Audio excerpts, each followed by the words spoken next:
چارچوب نظام فاسد لرزید میکنن غارت رو خاک قصبی توی مسجد دستشون تسبیح نمیگیریم خفه خون نمیشیم تسلیم این بارو زدیم گوش زد بودیم کل سالو خون زد ما فرهنگمون یکی دو روز نیست خدمت داریم 2500 سال دولت میگه لایک را فدیم ولی مخالفا بازداشتگاه اروین دیگه نمونده تو دانشگاه فکری تموم دوران با اجبار هری خونه آریایی رگا میجوشه مهم نیکی چجوری لباس میپوشه ایرانی مادر بیدار و آزاده که فقط 44 ساله بیهوشه 44 ساله خونه ملت تو شیشه ولی دیگه وقتشه کنار هم بجنگیم پیروز شیم انقلاب 401 زن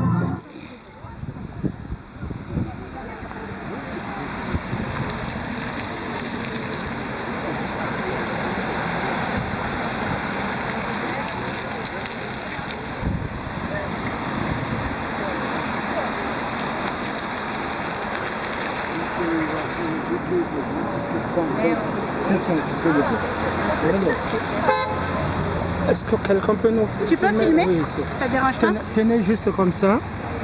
Voilà, ça filme déjà. Donc ne vous ne touchez à rien. Oui. Vous voulez qu'on aille là? Oui. Attends, je laisse ça là. Parvin, viens avec moi, comme ça c'est pas seul. Vous voulez que vous soyez là-dedans?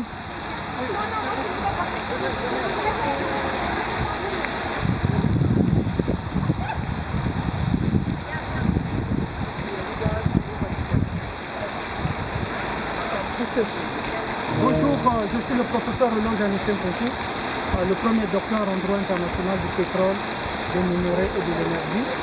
Je suis procureur international des affaires pétrolières, minières et énergétiques internationales des Nations Unies. Et je suis aussi élu secrétaire général des Nations Unies. Donc tous les membres du Conseil de sécurité, Joe Biden, Macron, Sunak, et tous les membres du Conseil de sécurité le savent que nous sommes officiellement le secrétaire général des Nations Unies. Nous attendons donc la passation de service avec Antonio Guterres à New York. Et comme nous avons promis, nous sommes venus encore ici pour rencontrer les peuples. Les Nations Unies, ce n'est pas une propriété privée. Les Nations Unies, ce n'est pas une propriété familiale. Mais les Nations Unies, c'est pour tous les peuples. Et quand il y a des choses qui ne vont pas, il y a des choses qui ne vont pas pour les autres. Actuellement, les Nations Unies ne font rien.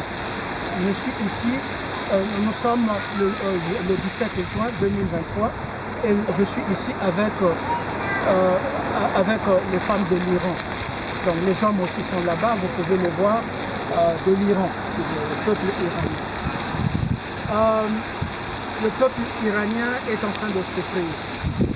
Le peuple iranien est en train de mourir. Le peuple iranien, les femmes iraniennes sont en voie de disparition. On ne parle pas d'un pays en développement lorsque les hommes et les femmes sont en voie de disparition, sont en train d'être décimés.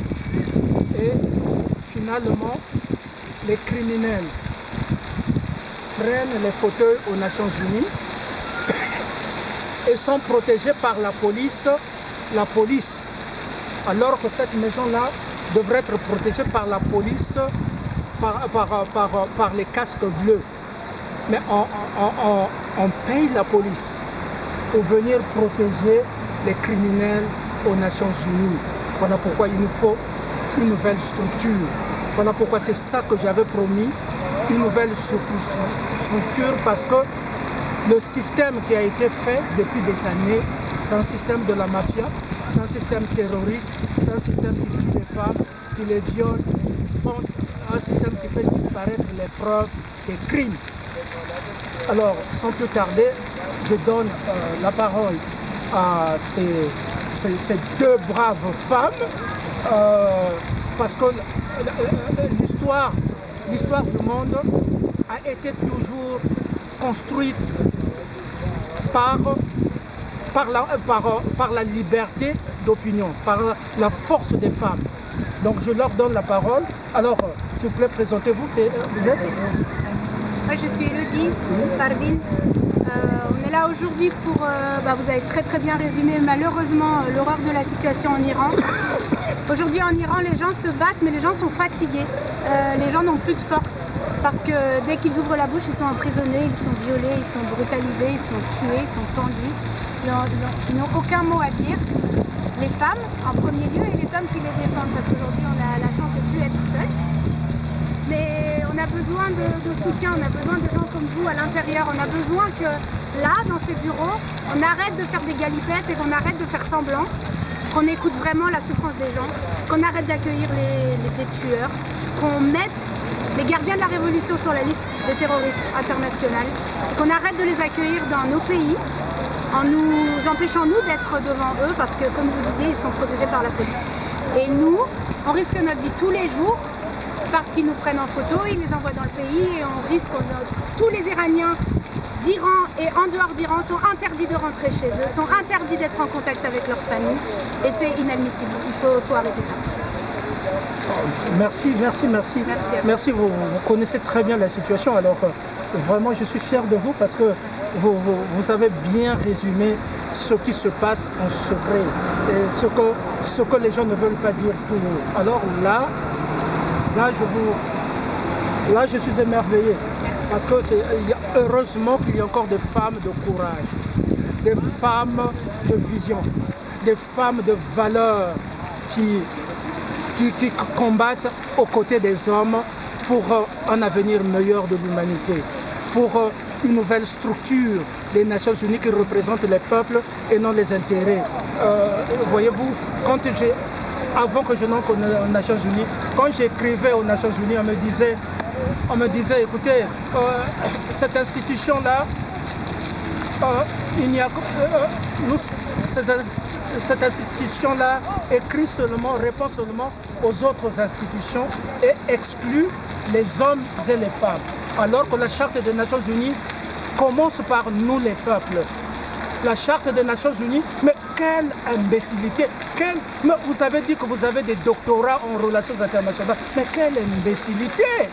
Nous sommes professeurs d'université et de professeurs de valeurs. La Charte des Nations Unies commence par nous, les peuples. Donc ce n'est pas les institutions qui doivent coopérer parce qu'il y a la mafia. C'est les peuples qui ont le pouvoir, c'est les peuples qui m'ont voté. La reine Elisabeth, si je mens, que toute l'Angleterre puisse démentir. Si je mens, que les millions de catholiques chez le pape François puissent me contredire. Si je mens, donc tout le monde, c'est les peuples, les membres de l'OPEC et tout ça. Donc voilà. Si je peux rajouter quelque chose, oui. Il faut que l'intérêt de la vie des femmes et des enfants, parce qu'on parle d'enfants qui sont tués en Iran, passe par-dessus les intérêts financiers du monde. Et à ce moment-là, on gagnera. D'accord. En tout cas, vraiment, vous avez bien conclu.